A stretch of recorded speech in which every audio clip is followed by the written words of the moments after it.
कहानियां काल्पनिक होने से झूठी नहीं हो जाती, ना ही उनके काल्पनिक होने से उनकी सच्चाई कम होती है। हमें कहानियां सिर्फ सुननी या पढ़नी नहीं चाहिए, हमें खुद को उन किरदारों की जगह रखकर देखना चाहिए। तभी हम समझ पाते हैं कि वे जो कर रहे हैं वे क्यों कर रहे हैं। मुंशी प्रेमचंद की कहानियां हमें समाज का वही सच दिखाती हैं जिसे हम अक्सर देखना नहीं चाहते। कफन भी ऐसी ही एक कहानी है। तो सुनिए मुंशी प्रेमचंद की लिखी कहानी कफन।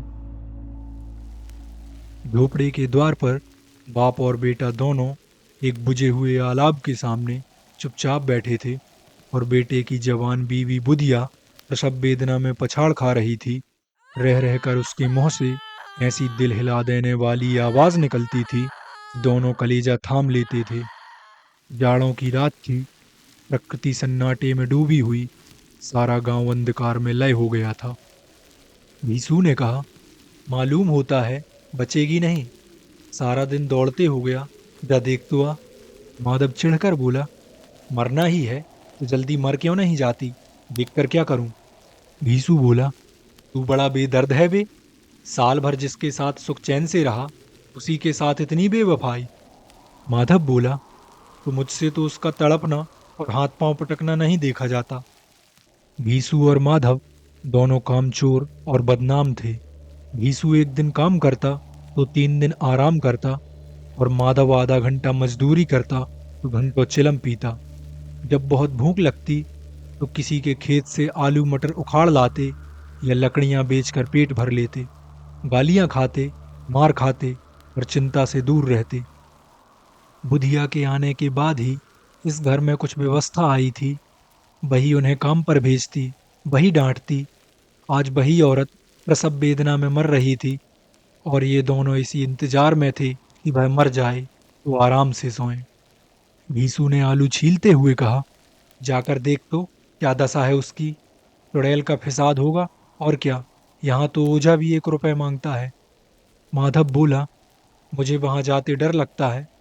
भीसू बोला, डर किस बात का है, मैं तो यहाँ हूं ही। माधव बोला, तो तुम ही जाकर देखो ना।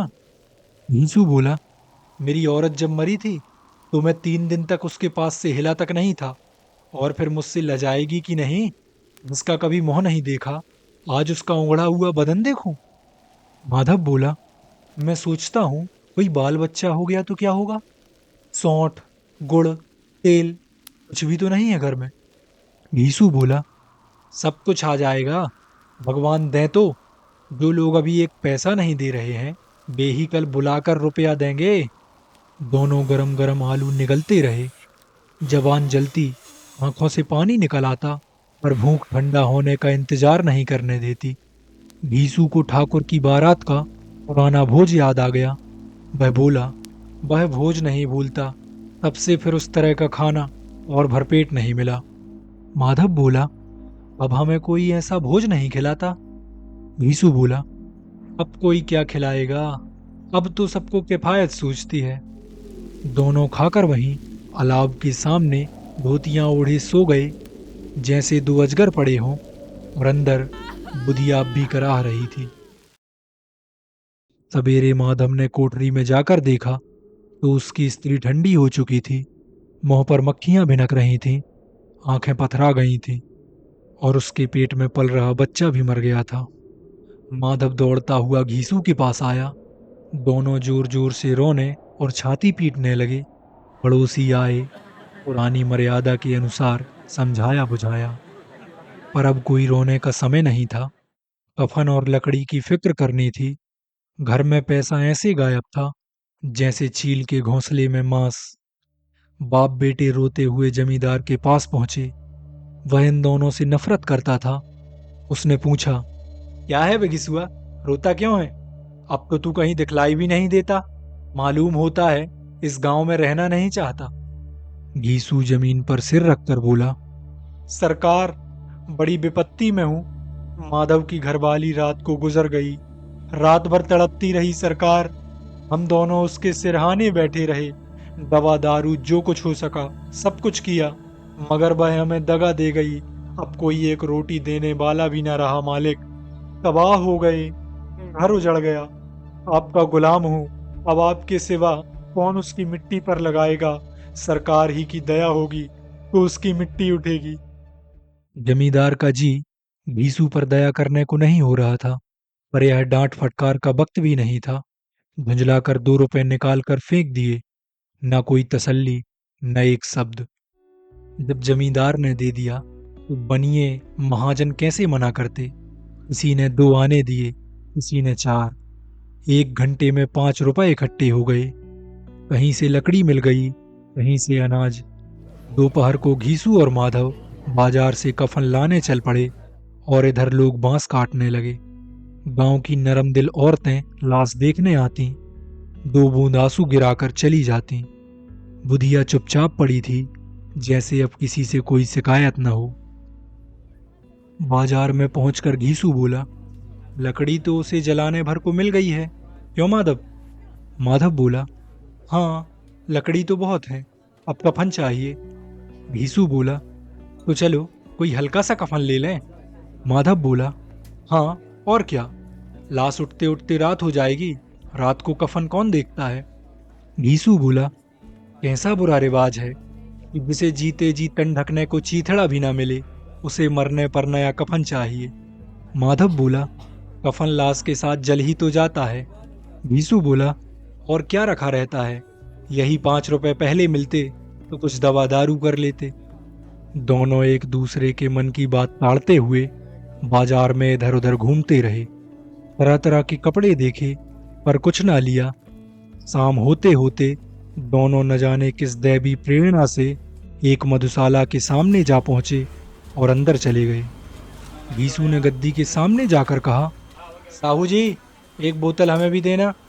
कुछ चिखौना आया, तली हुई मछलियां आईं और दोनों बैठकर पीने लगे।